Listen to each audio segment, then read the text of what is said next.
Now to the latest on serious concerns about the use of heroin. Many more people are talking about it since the death of Philip Seymour Hoffman Sunday.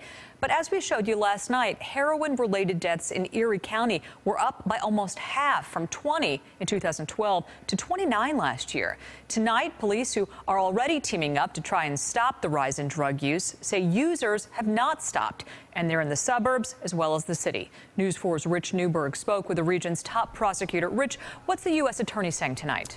Diana, Bill Hochul is saying the warnings have not been heeded. People in western New York are dying from heroin mixed with synthetic opiates.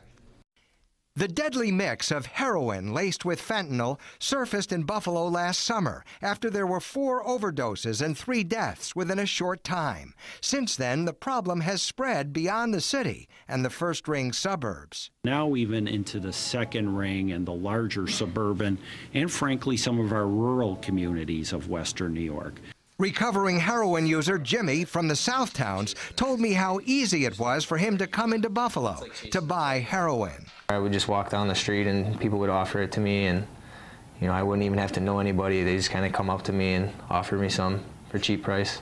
Toward the end of the summer, 20-year-old Angel Marcial was arrested in Buffalo, allegedly selling heroin addicts pure fentanyl, 10 to 100 times more powerful than heroin.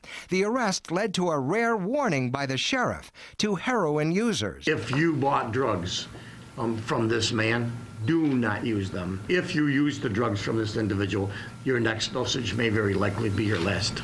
It was almost the last for 2 brothers from a central suburb in Buffalo, according to senior detective Alan Rosansky. Was fortunate that we did intercede because it turned out it was pure fentanyl. Had he and his brother used that suspected heroin, they would have found out they'd probably been dead.